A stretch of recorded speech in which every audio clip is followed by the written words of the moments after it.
Hello everyone, welcome to Res Snapper. My name's MJ and this is an in-depth analysis video called Snap or Pass, and we're looking at the new card who is coming to Snap Packs, Seasonal Series 4 Snap Packs. This is I think the first time that they have done, so they released a couple at the start of the month. This is the first time we're seeing one releasing two Seasonal Series 4 Snap Packs partway through the month, and it's Firelord. He's a 4/6 on reveal. Revive one of your discarded or destroyed 3-cost cards here. In this video, we're going to be talking about how he works, the mechanics. Who is he? Actually, I need to find my bloody Marvel Encyclopedia. And I'll also give him some star ratings and ultimately tell you whether I think you should get him. Is he a snap or pass? You can use the chapters below to skip to the section that you want to. Otherwise, let's crack on with the video. I guess, seeing as I've got the Marvel Encyclopedia open, I guess we'll go for that first. Right, F. I'm in the F section. I would assume he's there. Oh my god. Oh my god. What? Where is he? He's not in it. Firelord. Wow. He doesn't have a page. I guess we'll just have to power through. I'm doing a giveaway, another Pax Bundle giveaway. I've got Pax Bundle giveaways coming out my ears, right? So I'm going to be doing a lot of giveaways coming up. And actually, make sure you are subscribed, because I'm going to do a Season Pass giveaway soon. Probably next video, actually. So next week. Anyway, please subscribe to the channel and like the video. That's how you can enter this contest. You need to make sure you've done those two things. And then comment on the video answering, what's your favourite movie? Yeah, I just want to know what your favourite movie is. This isn't social engineering. Don't tell me, don't answer this. If you've got one of your passwords associated with like your favourite movie, just lie. Just lie on this one. Anyway, yeah, what's your favourite movie? I've done so many questions this season about heralds and stuff and whatnot. I thought I'd just do a fun and easy one. Anyway, let's talk about the mechanics of this card. I think the archetypes he's going to fit into is kind of limiting, perhaps. This is a very specific ability. But I think he'll fit into Destroy. Obviously, he is reviving a either destroyed or discarded card.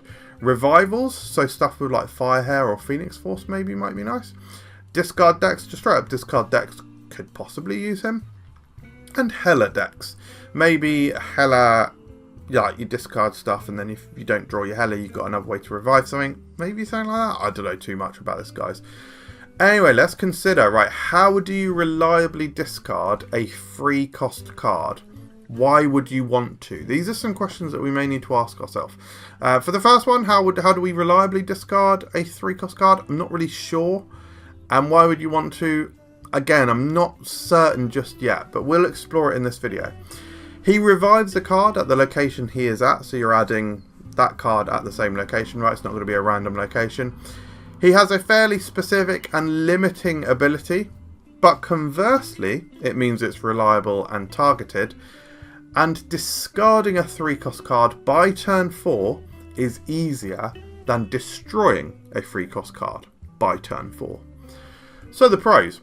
Potentially very high tempo card, can easily be a total power of 411 plus, right? 3/5s are common by this point. They go beyond that. What, a Gladiator is higher than that for a start, so that could be like a potential power output of like 14, I think. He can target specific cards that you may want to revive, which could be potent, so maybe something like Ducken for double Moonraster. That is a card that actually maybe you would want to destroy or discard, because then you get 2 Moonraster shards. And it could act as insurance against discarding something you want to play. If you've got like maybe you've got like a Swordmaster in your deck who discards odd-costed cards, but maybe you want to discard a Scorn instead of your 3-cost card. I don't know. Maybe you can bring, but then you accidentally discard the 3-cost card. Maybe it sort of works in that, but then is that good? I don't know, maybe not. As you can see, I'm kind of clutching at straws a little bit. Cons. The order that things need to happen makes it a bit tricky, right? This guy is 4, and he is reviving a 3-cost card. So you need to find a way to destroy or discard a 3-cost card, which if you're playing Firelord on curve, that just might be a difficult thing to do. That makes him clunky. And you'll probably have a smaller window to play him to get the most out of him. Because, yeah, sure, you can play him on the final turn of the game, but you've probably got other stuff that you want to do. And the revival of the 3-cost card is probably some form of combo setup, which means your window to play this guy is maybe like turn 4 and turn 5. It's not very big. So, yeah, there's definitely some question marks around this guy. The counters to him include Fenris Wolf. Fenris Wolf can steal a card that you've discarded from you and revive it before your Firelord has been played. Oh, should I do some cross promotion? This is a McDonald's cup, and what was in it was something that is not in there anymore. I got the new mixology, the apple mixology with Sprite, and the mango and passion fruit mixology with Sprite. Those videos, I've done reviews of them, I should say. Actually, didn't. There was nothing to indicate that there was a video about them so far, but this is it. I've got a food review channel. If you want to see what the new McDonald's drinks are like, go and check out that channel. I'm uploading the video, I think, on Saturday. So, actually, that's this day. But this video goes up before that one by like 45 minutes. So go and check. Or maybe I'll just upload it early today. Yeah, it's on there. Fuck it, man, it's on there. Yeah, Cosmo can just stop Firelord from reviving. And Stardust. New card Stardust, which I suspect we'll be talking about as a counter in many videos going forward. Yes, Stardust is going to prevent the revival from taking place. But Synergies is always the discussion that we prefer to talk about when talking about cards. And yeah, I don't know, guys. I mean, Firehair is obviously going to copy the on-reveal ability of any card that you do discard or destroy. No, wait, that's not even true. Card that you destroy, so you have to destroy. But maybe that might be good. Let's consider a couple of cards that you might want to re-trigger the ability of. Because actually, 3-cost cards that you do want to destroy or discard, it is a relatively limited pool. So like I said earlier, Dakin, Cassandra Nova is a good one to re-trigger, to be fair. Either like a Misery or a Venom on a Cassandra Nova, so you're not losing that power. But of course you are stealing again, so doubling down on the stealing of their cards makes their plays even weaker, so that might be a strong one. Venom itself might be a really good one, especially if you've got Firehair down as well, because destroying the Venom allows you to bring Venom back, which creates an even bigger power gain and munching a number that you've destroyed, which makes your null massive. Swordmaster specifically targets odd cost cards, so if you've got a lot of 3-cost cards in your deck, this is a reliable way to discard a 3-cost card by turn 4 and enable you to play Firelord on curve. Again, the question is why you would want to do that. Morgan Le Fay can also bring cards back. Now the difficulty is Morgan Le Fay and Firelord are doing similar things, so they're kind of at odds with each other, right? So you got to make sure you're doing the thing that you want to do, because Morgan Le Fay is going to turn to your hand, Firelord is going to return 1 to the board. However, if you play Morgan Le Fay first, Firelord isn't going to be able to bring anything back because you've already done it. And finally, Hela. They both sort of revive stuff, don't they? Resurrect. Firelord is a mini Hela. Pass it on. Right, so the decks. This first one is called Charlie Chaplin. Can anyone remember why it's called Charlie Chaplin? Why did I call this Charlie Chaplin? There was definitely a good reason. I can't remember what it is. It might be because I thought he looks like Charlie Chaplin. It can't be that. Is Charlie Chaplin on fire? I think it's just because you're destroying your stuff. Like, oh, whoops, I'm a bozo. I destroyed my stuff. Right. Speaking meaningful words, MJ. Right, okay, so yeah, this is like a budget deck, of course. We got a lot of 1-cost cards that we want to destroy. In fact, we can actually play an Agony onto like a card. Like Deadpool, which is good. Or Wolverine, it's all fine. Anyway, you can destroy that stuff with Killmonger. You can then destroy Killmonger with either a Deathlock or a Venom. Bring him back with Firelord, and you've already played like your Deadpool, so you're getting like multiple stuff. You're still getting power on the board. I don't know with this, guys. I guess the Frigger is a key one with the Agony. You can Agony a Deadpool, Frigger it. You can Agony a Wolverine, Frigger it. You can Venom, Frigger the Venom.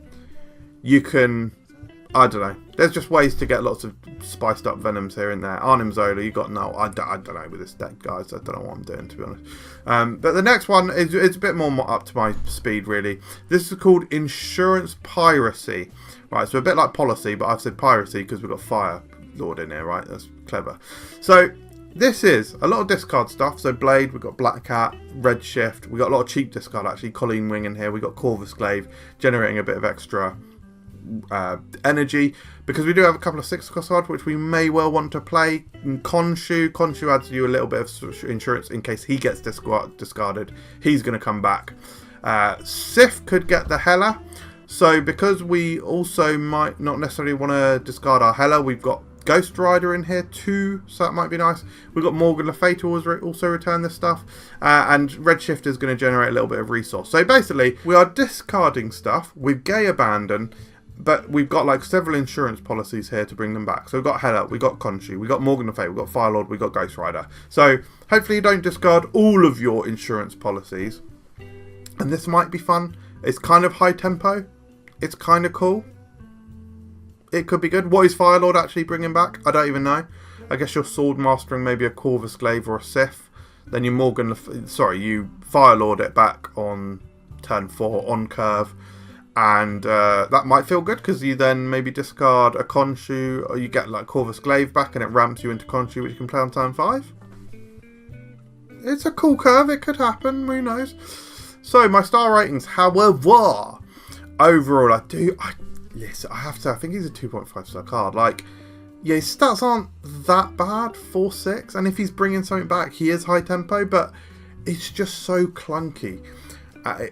Well, it's two things, isn't it? It's clunky, it's difficult, and also, just why do you want to do it? Like, there's really not that many options for, oh yes, I definitely want to bring back this destroyed 3-cost card. Yet, because there is a very important piece to this puzzle that is missing in Airwalker.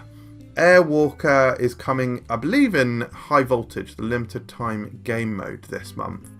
And also, on the developer update video, we saw the track. He actually should be very easily obtainable if you're engaging with the game mode greatly. So that's good, because Grand Arena pissed me off a little bit with the rewards. It was super grindy, even though I bought the pass. And I didn't end up getting that much out of it, which is a bit of a shame. But anyway, I'm going to quit bitching about that. Yeah, Airwalker actually has a weirdly unique synergy with Firelord. I don't think it's too much worth talking about yet, because I'm going to do a whole video about it in a couple of weeks when Airwalker actually comes out. But it's another option for Firelord, basically. Anyway, from a fun perspective, I think 3 stars reviving is typically fun, but I think he maybe might be a bit more frustrating than fun. For the archetype, 2.5, I don't think he's adding too much to anything. I mean, unless I'm missing something. Is this a new archetype? I don't know. New combo potential? Shrug. And so from a competitive standpoint, I'm not really expecting to see him in the meta, to be honest. 2 stars, but I wouldn't be super surprised. So for me, I'm probably going to skip Firelord for now. There's just kind of not enough that I want to do with him. Not interesting anyway. So yeah, I'm going to skip it for now. Of course, I'll eventually get him, but I'll probably wait until there's more stuff in the packs that I want to get. So yeah, thank you very much for watching, everyone. I hope you enjoyed this video. Let me know what you think of Firelord in the comments below. What am I missing? I've got to be missing something, right? So let me know, and I'll speak to you next time. / we'll converse digitally using words and text.